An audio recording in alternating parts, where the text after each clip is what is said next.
Hi viewers, இன்னைக்கான வீடியோவில் என்ன நடக்கலாம்னு சொல்லிட்டு பார்க்கலாம். வீடியோக்குள்ளே போகிறதுக்கு முன்னாடி நம்ம சேனலை லைக் அண்ட் சப்ஸ்கிரைப் பண்ணிவிட்டு கொஞ்சம் சப்போர்ட் பண்ணுங்கள். வாங்க இப்போ வீடியோக்குள்ளே போகலாம். நம்ம மயில் கார்த்திக் இவங்க ரெண்டு பேருமே சூப்பராக பிளானை போட்டு சிலை இருக்கிற இடத்த கண்டுபிடிச்சி அந்த சிலை திருடவனையும் சரவணன் கிட்ட பிடிச்சி கொடுத்துட்றாங்க. கார்த்தி சரவணன் கிட்ட சொல்கிறாங்க, சரவணன் நாங்கள் சீக்கிரமாக ஊருக்கு போகணும், இந்த சிலையை ஒப்படைச்சாதான் எங்கள் பாட்டியையும் எங்கள் அத்தையும் காப்பாற்ற முடியும் அப்படின்னு சொல்லிட்டு அந்த சிலையை எடுத்துகிட்டு போகிறாங்க. அங்கே பார்த்தா ஊர் மக்கள் எல்லாருமே கூடி நிற்கிறாங்க. அந்த நேரம் பார்த்து விரும்பன் சொல்கிறாங்க, ஏப்பா சொன்ன டைம் முடிஞ்சு போயிடுச்சு, அவங்க இன்னும் சிலையை எடுத்துகிட்டு வர மாதிரிலாம் தெரியல, நம்ம இதுக்கப்புறமும் வெயிட் பண்ண வேணாம், ஆகிற காரியத்தை நம்ம பார்ப்போம் அப்படிங்கிற மாதிரி சொல்ல, அதுக்கு பாட்டி சொல்கிறாங்க, கொஞ்ச நேரம் வெயிட் பண்ணுங்க, எங்கள் பேரன் வந்துடுவான், என் பேரன் மேலே எனக்கு நம்பிக்கை இருக்கா, அவன் சிலையோட தான் வருவான் அப்படிங்கிற மாதிரி சொல்லிக்கிட்டு இருக்கும்போதே நம்ம கார்த்தி மயில் ரெண்டு பேருமே சிலையோட வந்துடுறாங்க. சிலையை பார்த்ததுமே விருமனுக்கு தூக்கி வாரி போட்டுருச்சு. என்னது இது, சிலையை எப்படி கண்டுபிடிச்சாங்க? அச்சோ, நம்ம வேற ஓவராக பில்டப் பண்ணி இங்கே வேற பேசிகிட்டு இருந்தோம், இன்னும் கொஞ்ச நேரம் நம்ம இங்கே இருந்தோன்னா அப்புறம் நம்மளையும் மாட்டி விட்டுருவாங்க, நம்ம நைஸாக எஸ்கேப் ஆயிட வேண்டியதான் அப்படின்னு சொல்லிட்டு விருமன் வந்து அந்த கூட்டத்தில் இருந்து கிளம்பி போயிடுறாங்க.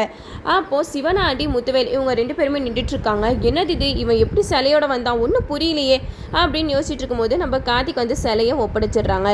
பாருங்க, சிலை கிடச்சிருச்சு, இதுலேருந்தே தெரியலையா எங்கள் அத்தெல்லாம் இந்த சிலையை எடுத்துருக்க மாட்டாங்க, நீங்கள் தேவையில்லாமல் எதுக்கு அவங்க மேலே பழிய போட்டிங்க அப்படிங்கிற மாதிரி கேட்கும்போது ஊர் தலைவர் எல்லாருமே சேர்ந்து சாம்புடு செடிக்கிட்ட மன்னிப்பு கேட்டுறாங்க. எங்களை மன்னிச்சிருங்கம்மா, தெரியாமல் உங்கள் மேலே சந்தேகப்பட்டுட்டோம் அப்படின்னு சொல்ல, இதுக்கு சாம்புடு செடி சொல்கிறாங்க, நான் தான் அடித்து சொன்னேனே, நான் சிலையை திருடுறவெல்லாம் கிடையாது, நீங்கள் தேவையில்லாமல் என் மேலே பழிய போட்டு இப்போ என்னைய அசிங்கப்படுத்திட்டீங்க அப்படிங்கிற மாதிரி சொல்லிக்கிட்டு இருக்காங்க. அப்போது சிவனாண்டி முத்துவேல் ரெண்டு பேருமே பயந்துட்டு இருக்காங்க. எங்கே இந்த கார்த்தி பையன் நம்மளை போட்டு விட்டுருவானோ அப்படின்னு சொல்லிட்டு பயந்துட்டு இருக்கும்போது நம்ம கார்த்தி சொல்கிறாங்க, அதான் சிலை கிடச்சிருச்சுல, இனிமேட்டு ஆக வேண்டிய வேலையை பாருங்கள் அப்படின்னு சொல்லிட்டு கும்பாபிஷேகம் நடக்கிறதுக்கான ஏற்பாடெல்லாம் பண்ணிக்கிட்டு இருக்காங்க. அந்த நேரம் பார்த்து நம்ம சாம்புடு செடி வந்து கார்த்தி கிட்ட கேட்குறாங்க, மாப்பிள்ளை நீங்கள் எப்படி சிலையை கண்டுபிடிச்சிங்க அப்படிங்கிற மாதிரி கேட்கும்போது கார்த்தி சொல்கிறாங்க, அந்த சிவனாண்டி முத்துவேல் தான் உங்களை மாட்டி விடணும் அப்படின்னு சொல்லிட்டு அந்த சிலையை திருடி இப்படியெல்லாம் பண்ணியிருக்கானுங்க அப்படின்னு சொல்ல, இதை கேட்ட சாம்புடு செடி சொல்கிறாங்க, ஏன் மாப்பிள்ளை இது அந்த பஞ்சாயத்து தலைவர்கிட்ட சொல்லியிருக்க வேண்டியதானே, எனக்கு அப்போவே தெரியும் அவங்க ரெண்டு பேரும் சேர்ந்து தான் இந்த மாதிரிலாம் பண்ணியிருப்பாங்க, நீங்கள் எதுக்கு அவங்கள மாட்டி விடாமல் விட்டுட்டீங்க அப்படிங்கிற மாதிரி கேட்கும்போது கார்த்தி சொல்கிறாங்க, இல்லாத இந்த கோயில் கும்பாபிஷேகம் நடக்க போகுது, இந்த மாதிரி நேரத்தில் நம்ம ஊரில் பிரச்சனை வேணாம் அப்படின்னு சொல்லிட்டு தான் நான் அவங்கள பற்றின விஷயத்தெல்லாம் சொல்லாமல் விட்டுட்டேன் அப்படின்னு சொல்கிறாங்க. அப்போது சாமுடி செடி சொல்கிறாங்க, இல்லை மாப்பிள்ளை இதெல்லாம் வச்சு பார்க்கும்போது நம்ம வீட்டில் இருந்தே நம்மளுக்கு எதிராக யாரோ இருக்காங்கன்னு தான் தோணுது அப்படிங்கிற மாதிரி சொல்கிறாங்க. அப்போது கார்த்தி சொல்கிறாங்க, சரி விடுங்க அத்தா, அதான் சிலை கிடச்சிருச்சுல, இனிமேட்டு நடக்க போகிறத பார்ப்போம் அப்படிங்கிற மாதிரி சொல்லிடுறாங்க. நம்ம சாம்புடிச்சேரி வீட்டுக்கு போயிடுறாங்க. வீட்டுக்கு போயிட்டு அவங்களுக்கு ஒரே குழப்பமாக இருக்குது, இதெல்லாம் ஏன் நடக்குது, அன்றைக்கி என்னென்னா கான்ஸ்டபிளோட ஃபோனை காணா, இப்போ என்னென்னா நம்ம வீட்டில் இந்த மாதிரி பூஜை பொருளாக இருக்குது, இதெல்லாம் யார் பண்ணுறா அப்படின்னு சொல்லிட்டு மண்டையை போட்டு பிச்சுக்கிட்டு இருக்காங்க. அந்த நேரம் பார்த்து சந்திரகலா ரூமில் ஒரு சவுண்டு கேட்குது, என்னது இது சத்தம் அப்படின்னு சொல்லிட்டு உள்ளே போய் பார்க்குறாங்க. உள்ளே போனால் அந்த கான்ஸ்டபிளோட ஃபோனை இருக்குது. ஃபோனை பார்த்ததுமே நம்ம சாம்புடிச்சேரிக்கு தூக்கி வாரி போட்டுச்சு. என்னது இது, சந்திரா ரூமில் இந்த ஃபோன் இருக்குது, அப்போது சந்திரா தான் வீட்டில் இருந்து எல்லா வேலையும் பண்ணிக்கிட்டு இருக்கிறதா, ஒன்றும் புரியலையே, சந்திரா எப்படி நம்மளுக்கு எதிராக இப்படியெல்லாம் பண்ணுறா அப்படின்னு சொல்லிட்டு சாமுடிச்சேரி மண்டையை போட்டு பிச்சுக்கிட்டு இருக்காங்க. அந்த நேரத்தில் தான் ரேவதி ஓடி வராங்க. அம்மா இங்கே பாருங்கம்மா, பூஜை பொருள் வெளியில் இருந்துச்சுல, அதோட கொஞ்சம் பொருளும் இங்கே தான் இருக்குது, இதெல்லாம் யார் பண்ணுறா ஒன்றுமே புரியலையே அப்படின்னு சொல்லிட்டு ரேவதி சொல்லிக்கிட்டு இருக்கும்போது சாமுடிச்சேரி சொல்கிறாங்க, இந்த ஃபோன் பாரு ரேவதி, இந்த ஃபோனை தான் நான் காணான்னு சொல்லிட்டு தேடிட்டு இருந்தேன், ஆனால் இந்த ஃபோனு சந்திரா கிட்ட தான் இருக்குது, இதில் ஏதோ ஒரு விஷயம் இருக்குது, அதனால தான் இந்த ஃபோனை என் கைக்கு கிடைக்கக்கூடாது அப்படின்னு சொல்லிட்டு யாரோ இப்படியெல்லாம் பண்ணிக்கிட்டு இருக்காங்க அப்படின்னு சொன்னப்ப ரேவதி சொல்கிறாங்க, இதுக்கெல்லாம் காரணம் சித்தி தாம்மா, சித்தி தான் நம்ம வீட்டில் இருந்துகிட்டே நம்மளுக்கு எதிராக நிறைய விஷயங்கள் பண்ணிக்கிட்டு இருக்காங்க அப்படிங்கிற மாதிரி ரேவதி ஒன்றா எடுத்து சொல்லிக்கிட்டு இருக்காங்க. இதெல்லாம் கேட்டுட்டு சாமுடிச்சேரிக்கு சந்திரா மேலே செம்ம கோவம் வருது. சந்திரா இப்படி பண்ணுவான்னு நான் கொஞ்சம் கூட எதிர்பார்க்கவே இல்லை, எனக்கு அவன் மேலே கொஞ்சம் கூட சந்தேகமே வரல, என்னோட தங்கச்சி எனக்கு துரோகம் பண்ண மாட்டா அப்படின்னு சொல்லிட்டு அவன் மேலே நான் ரொம்பவே நம்பிக்கை வச்சிருந்தேன் ரேவதி, இவ இப்படியெல்லாம் பண்ணுவான்னு நான் கொஞ்சம் கூட எதிர்பார்க்கவே இல்லை அப்படின்னு சொல்லிட்டு பேசிக்கிட்டு இருக்காங்க. அப்போ ரேவதி சொல்கிறாங்க, இதை நீங்கள் இப்போவுமே சித்திக்கிட்ட கேளுங்கம்மா, இதுக்கு மேலேயே நம்ம சித்தியை சும்மா விட்டா கண்டிப்பாக நம்ம வீட்டில் இன்னும் நிறைய குழப்பங்கள் நடக்கும் அப்படிங்கிற மாதிரி ரேவதி சொல்கிறாங்க.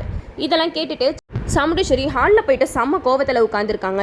அந்த நேரம் பார்த்து சந்திரகலா வராங்க. சந்திரகலாவை கூப்பிட்றாங்க, சந்திரா ஒரு நிமிஷம் இங்கே வாயேன் அப்படின்ற மாதிரி கூப்பிடும்போது சந்திராவும் வராங்க. என்னக்கா அப்படின்னு சொல்லிட்டு கேட்கும்போது சாமுண்டீஸ்வரி அந்த ஃபோனை எடுத்து காட்டுறாங்க. இந்த ஃபோன் எங்கே இருந்தது தெரியுமா, உன்னோட ரூமில் இருந்து தான் நான் எடுத்தேன் அப்படிங்கிற மாதிரி சொல்லும்போது சந்திராவுக்கு தூக்கி வாரி போட்டுருச்சு. என்னடா இது, அக்கா இந்த ஃபோனை எடுத்துட்டாலே இப்போ அவளுக்கு சந்தேகம் ஃபுல்லாக நம்ம மேலே தான் இருக்குமே அப்படிங்கிற மாதிரி நினச்சிக்கிட்டு இருக்கும்போது சாமுண்டீஸ்வரி சொல்கிறாங்க, நீ இப்படி பண்ணுவேன் நான் கொஞ்சம் கூட எதிர்பார்க்கவே இல்லை, இந்த ஃபோனை தேடி நான் எந்த அளவுக்கு அலைஞ்சிக்கிட்டு இருந்தேன், கடைசியில் இந்த ஃபோன் உன்னோட ரூமில் தான் இருந்தது, அது மட்டும் இல்லாமல் பூஜைக்கான பொருளெல்லாம் ரூம்லேயும் கொஞ்சம் இருந்திருக்கு. இதெல்லாம் வச்சு பார்க்கும்போது என்ன அர்த்தம் நீயே சொல்லு.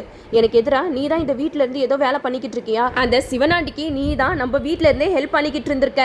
அப்படி என்னடி உனக்கு என் மேலே கோவம்? உன்னைய நான் என் பொண்ணு மாதிரி தானே பார்த்துட்டு இருந்தேன். என் தங்கச்சி எனக்கு துரோகம் பண்ண மாட்டா, அவ எனக்காக வாழ்க்கையவே தூக்கி போட்டு இங்கே வந்து உட்கார்ந்துருக்கா அப்படின்னு சொல்லிட்டு உன்னை பற்றி நான் பெருமையாக தானடி சொல்லிக்கிட்டு இருந்தேன். ஆனால் நீ என்னோட குடும்பத்தையே அழிக்கணும்னு நினச்சிருக்க. நீ எவ்வளோ பெரிய துரோகியாக இருப்ப அப்படின்னு சொல்லிட்டு சாமுண்டீஸ்வரி வந்து சந்திராவை பலார்னு அறையிறாங்க. இந்த சீன் சூப்பராக இருந்துச்சுன்னே சொல்லலாம். இந்த சீன் நடக்கும்போது நம்ம கார்த்தி மயில் இவங்க 2 பேரும் கரெக்டாக வராங்க. மயில் கார்த்திக்கிட்டு சொல்கிறாங்க, என்னப்பா பெரியத்த சின்னத்த மேலே செம்ம கோவத்தில் இருக்காங்க போல, என்னமோ பெரிய சம்பவம் நடந்திருக்கு அப்படின்னு சொல்லிட்டு அங்கே கிட்டக்க போய் கேட்குறாங்க. என்ன சேத்தை எதுக்காக சின்னத்தையை அடிக்கிறீங்க அப்படிங்கிற மாதிரி கேட்கும்போது சாமுண்டீஸ்வரி நடந்த எல்லா விஷயத்தையுமே சொல்கிறாங்க. வீட்டில் நடந்த குழப்பத்துக்கு எல்லாமே காரணம் இந்த சந்திரா தான் அப்படின்னு சொல்லிட்டு பயங்கர கோவத்தோட கத்துறாங்க. இப்போ தான் நம்ம சாமுண்டீஸ்வரிக்கு எல்லா உண்மையும் தெரிய வந்திருக்கு. அது மட்டும் இல்லாமல் நம்ம கார்த்தி மயில் இவங்க 2 பேருக்கும் ஒரு வேலை மிச்சமாயிடுச்சு. அப்பாடா நல்ல வேலை, அதையே சின்னத்தையை பற்றி புரிஞ்சுக்கிட்டாங்க. நம்ம சின்னத்தை பண்ணுற கோல்மாலெல்லாம் எப்படியாவது நிரூபிக்கணும் அப்படின்னு சொல்லிட்டு எவ்வளோ நாளாக ட்ரை பண்ணிட்டு இருந்தோம். கடைசியில் எல்லா உண்மையும் தானாகவே வெளியில் வந்துடுச்சு அப்படிங்கிற மாதிரி மயில் வந்து கார்த்திக்கிட்ட சொல்லிக்கிட்டு இருக்காங்க. அப்போது சாமுண்டீஸ்வரி சொல்கிறாங்க, எனக்கு என் தங்கச்சி இப்படி ஒரு துரோகத்தை பண்ணுவேன் நான் நினச்சி கூட பார்க்கல மாப்பிள்ள அப்படின்னு சொல்லிட்டு பயங்கரமாக உட்காந்து அழுகுறாங்க. அப்போ சந்திரா சொல்கிறாங்க, அக்கா இல்லைக்கா நீ மறுபடியும் தப்பு பண்ணிக்கிட்டே இருக்க. இந்த டிரைவர் தான் என்னை இந்த வீட்டை விட்டு துரத்தணும், என்னைய பழி வாங்கணும்னு சொல்லிட்டு தான் எல்லா சந்தேகத்தையும் என் மேலே திருப்புறதுக்காக இப்படியெல்லாம் பண்ணிக்கிட்டு இருக்கான். அது உனக்கு புரியலையா அப்படின்னு சொல்லிட்டு கேட்க அதுக்கு சாமுண்டீஸ்வரி சாம கோவப்பட்ட மறுபடியும் பலார்னு அறையிறாங்க. என் வீட்டு மாப்பிள்ளையை பற்றி ஒரு வார்த்தை தப்பாக பேசினேன் அவ்வளோதான் சந்திரா உனக்கு அப்படின்னு சொல்லிட்டு சந்திராவை செம்மையாக வெளுத்து வாங்குறாங்கன்னே சொல்லலாம் நம்ம சாமுண்டீஸ்வரி.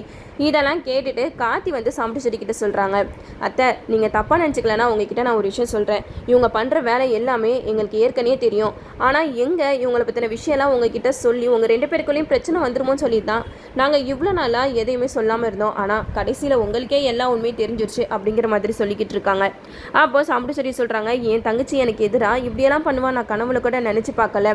இந்த துரோகி இந்த வீட்டிலேயே இருக்கக்கூடாது, நீ யாருக்காக உதவி பண்ணியோ அவங்க வீட்டுக்கே போ அப்படின்னு சொல்லிட்டு சந்திராவை வீட்டை விட்டு துரத்திடுவாங்க நம்ம சாமுண்டீஸ்வரி. அது மட்டும் இல்லாமல் ஃபர்ஸ்ட் நம்ம கார்த்தியை பற்றின உண்மை தான் சாமுண்டீஸ்வரிக்கு தெரிய வரும் அப்படின்னு சொல்லிட்டு நம்மளாம் நினச்சிட்டு இருந்தோம். ஆனால் அதுக்கு ஆப்போசிட்டாக இப்போது சந்திராவோட உண்மை எல்லாமே நம்ம சாமுண்டீஸ்வரிக்கு தெரிய வந்துருச்சு. சந்திரகாலாம் நம்ம வீட்டில் இருந்துக்கிட்டே நம்மளுக்கு குழி பறிச்சிருக்கா, அது மட்டும் இல்லாமல் துரோகத்தையும் பண்ணியிருக்கா அப்படின்னு தெரிஞ்ச நம்ம சாமுண்டீஸ்வரி ரொம்பவே உடஞ்சு போயிட்டாங்க. அப்போ தான் நம்ம கார்த்தி வந்து ஒரு விஷயம் யோசிக்கிறாங்க, தங்கச்சி துரோகம் பண்ணிட்டாலே அப்படின்னு சொல்லிட்டு நம்ம அத்தை வந்து ரொம்பவே மனசடைஞ்சு போயிருக்காங்க. இந்த நேரத்தில் நம்மளை பற்றின உண்மையும் தெரிய வந்துச்சுன்னா அத்தை தாங்குவாங்களா என்னன்னே தெரியலையே அப்படின்னு சொல்லிட்டு கார்த்தி வந்து ஒரு பக்கம் யோசிச்சுக்கிட்டு இருக்காங்க.